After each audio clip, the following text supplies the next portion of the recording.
नमस्कार मित्रांनो, मी ॲग्रिकॉस्ट चंदन गावडे ॲग्रोटेक सिंधुदुर्ग या आपल्या यूट्यूब चॅनलमध्ये तुमचं सगळ्यांचं मनापासून स्वागत। मित्रांनो, नर्सरी 2025च्या व्हिडिओमध्ये आपण नर्सरीतील झाडे आणि त्यांची माहिती घेणार आहोत। चला तर मग व्हिडिओला सुरुवात करूया। मित्रांनो, श्रद्धा नर्सरी वेंगुर्ला सिंधुदुर्ग येथून आम्ही चांगले दर्जेदार रोपे देण्याचा प्रयत्न करतो आणि जवळजवळ 80 ते 100 विविध प्रकारच्या फळझाडांची रोपे आपल्याकडे उपलब्ध आहेत आणि प्रत्येक फळ पिकामध्ये किमान 2 पासून ते 20 पर्यंतच्या जाती मिळतात आणि ह्या जाती महाराष्ट्राच्या भौगोलिक परिस्थितीचा अभ्यास करून आणि हवामान विभागाचा विचार करून बनवल्या गेल्या आहेत। फळ पिकांव्यतिरिक्त आमच्याकडे फुलझाडे, मसाल्याची झाडे, वनौषधी व ऑर्नामेंटल प्लांट सुद्धा उपलब्ध आहेत। मित्रांनो, श्रद्धा नर्सरीमध्ये जवळजवळ नारळाच्या 18 जाती मिळतात आणि प्रत्येकाचा लागवड पर्पज आणि विभागानुसार लावण्याचा सल्ला दिला जातो। यामध्ये घरगुती लागवड पद्धत म्हणजे घरासाठी लागणारे आपण 10-20 झाडं लावतो। त्यानंतर फार्म हाऊस लागवड म्हणजे फार्म हाऊसमध्ये लागणारी झाडं, त्याच्यानंतर ॲग्रो टुरिझमसाठी लागणाऱ्या जाती, शहाळ्यासाठी किंवा पिण्याच्या पाण्यासाठी लागणारे जवळजवळ 6 ते 8 प्रकारच्या जाती आपल्याकडे मिळतात। त्याच्यानंतर खोबऱ्यासाठी म्हणजे ओलं खोबरं, सुकं खोबरं, वाटी खोबरं यांसाठी लागणाऱ्या जातीसुद्धा आहेत। तसेच गूळ बनवण्यासाठी व नॅचरल साखर म्हणजे नारळापासून साखर बनवण्यासाठी ज्यांना ज्या प्रकारचा उद्योग करायचा आहे त्या प्रकारचा आम्ही नारळ लागवडीचा सल्ला देतो। तसेच नारळापासूनचा बाय प्रोडक्ट म्हणजे तेल काढणे किंवा कॉयर उद्योग अशा वेगवेगळ्या उद्योगधंद्यासाठी लागणाऱ्या जातींचा आम्ही सल्ला देतो। तसेच नारळ हा कल्पवृक्ष असल्याकारणाने त्याचा प्रत्येक भागाचा उपयोग करून आपण काही ना काही उद्योगधंदा चालू करू शकतो। तसेच संपूर्ण महाराष्ट्रभर चालणाऱ्या लोटन, गंगाबोडम यांसारख्या व्हरायटी देखील आपल्याकडे उपलब्ध आहेत। आंब्यामध्ये बघायला गेलात तर बऱ्याच जाती आपल्याकडे उपलब्ध आहेत, त्याप्रमाणे तुम्ही तुमच्या विभागानुसार लागवड करू शकता। म्हणजे बघा, देवगड किंवा कोकण यासारख्या विभागात हापूस चांगला येतो। तसेच मध्य महाराष्ट्रासारख्या ठिकाणी केशर, दशेरी, लंगडा यांसारख्या व्हरायटींचा रिझल्ट चांगला आहे। तसेच तुम्ही पायरी, रत्ना, हापूस, गोवामानकोर, मानकूर, सिंधू यांसारख्या व्हरायटींची देखील लागवड करू शकता।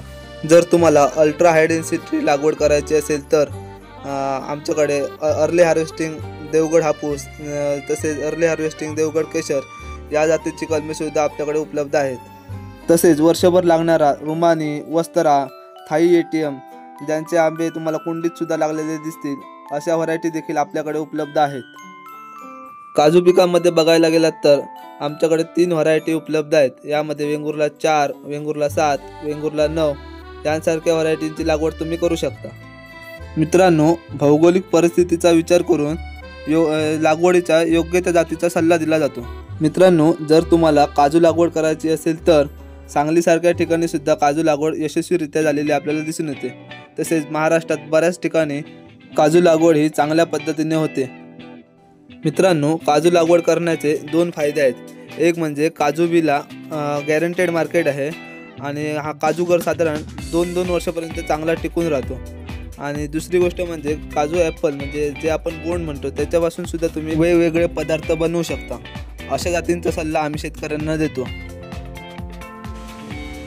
सुपारीबद्दल बोलायचं झालं तर जवळजवळ 9 व्हरायटी आमच्याकडे उपलब्ध आहेत। यामध्ये डॉर्फ, सेमी डॉर्फ, यामध्ये मंगला, सुमंगला, इंटरमंगला, विठ्ठल, विटाई, तसेच जमिनीलगत लागणाऱ्या सागर डॉर्फ, शिरशी, बोना, श्रीवर्धनी, मोहितनगर यांसारख्या व्हरायटीची देखील तुम्ही लागवड करू शकता।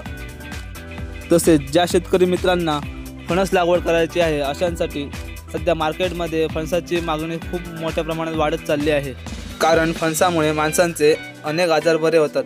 तसेच फणसामुळे आपण बरेच पदार्थ बनवू शकतो, जसे की फणसाचे कच्चे गरे, फणसाची भाजी ती व्यवस्थित पॅकिंग वगैरे करून आपण मार्केटमध्ये विकू शकतो व फणसाच्या बीची पावडर अशा बरेच पदार्थ बनवण्यासाठी फणसाचा उपयोग केला जातो।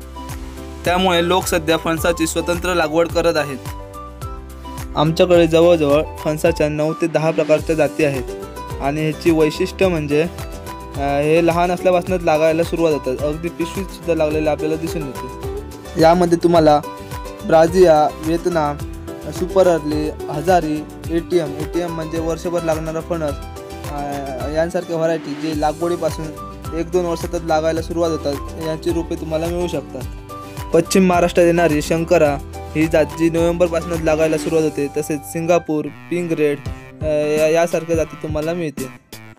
जर तुम्हाला आंतरपीक घ्यायचं असेल तर मसाला पिकांमध्ये तुम्ही मिरी, बुश मिरी, ऑल स्पाइसेस किंवा जायफळ जे 50% सावलीमध्ये किंवा नारळाच्या बागेत आंतरपीक म्हणून घेतले जाते असे जाती तुम्ही लावू शकता.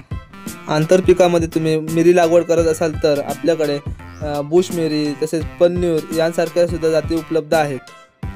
त्यानंतर चिकूमध्ये बघायला गेलात तर खाण्यासाठी अतिशय चविष्ट असलेली चिकूमधील कालीपत्ती व्हरायटी, तसेच जांभळामध्ये जांभूळ बहाडोली तसेच व्हाईट जांभूळ हे आपल्याकडे उपलब्ध आहेत. बहाडोली जांभूळ हे जवळजवळ 50 ग्रॅमपर्यंत वजनाला येतं आणि यांची विशेषता म्हणजे हे पिशवीत असल्यापासूनच लागायला सुरुवात होतात. कोकममध्ये बघायला गेलात तर कोकम अमृता, त्यानंतर शेवग्यामध्ये ओडिसी जातीचा शेवगा ज्याच्या शेंगा तुम्हाला पिशवीमध्ये सुद्धा लागलेल्या दिसतील. पेरूमध्ये बघायला गेलात तर सरदार, पिंक तसेच 1 kg जो वजनाला जवळजवळ अर्धा किलो ते 1 किलोपर्यंत वजनाला येतो अशा व्हरायटी सुद्धा आपल्याकडे मिळतात. त्यानंतर निरफणस म्हणजे ज्याला ब्रेड फ्रूट असे म्हणतात त्याचे देखील रोपे आपल्याकडे उपलब्ध आहेत. तसेच अगरवूड, चंदन, रक्तचंदन, कोरफड, केळी, जाम, लाल जाम तसेच अंजीर यांसारखी रोपे सुद्धा आपल्याकडे उपलब्ध आहेत. त्यानंतर लिंबूमध्ये बघायला गेलात तर लिंबूमध्ये साई सरबती तसेच कोकण लेमन ही व्हरायटी कोकण कृषी विद्यापीठाने डेव्हलप केलेली आहे. तसेच फुलझाडांमध्ये बघायला गेलात तर वर्षभर लागणारा चाफा ज्याला सौंदर्य चाफा किंवा बारमाही चाफा म्हणून देखील ओळखले जाते, तसेच जास्वंद यांसारखी रोपे सुद्धा आपल्याकडे उपलब्ध आहेत. लाल करवंद जी आहेत ती तुम्ही कुंपणासाठी वापरून त्यापासून तुम्ही करवंदाचं उत्पन्न देखील घेऊ शकता. धूप, कापूर, लवंग, दालचिनी, कॅन्सर फ्रूट, हनुमान फळ, रामफळ, सीताफळ यांसारख्या व्हरायटी देखील आपल्याकडे उपलब्ध आहेत. जर तुम्हाला संपूर्ण महाराष्ट्रात कुठेही झाडे मागवायची असतील तर खाली दिलेल्या नंबरवर संपर्क करा. आणि आजचा आपला व्हिडिओ कसा वाटला हे कमेंटमध्ये नक्की सांगा. जर व्हिडिओ आवडला असेल तर व्हिडिओला लाईक करा, शेअर करा आणि चॅनलला सबस्क्राईब करा. धन्यवाद.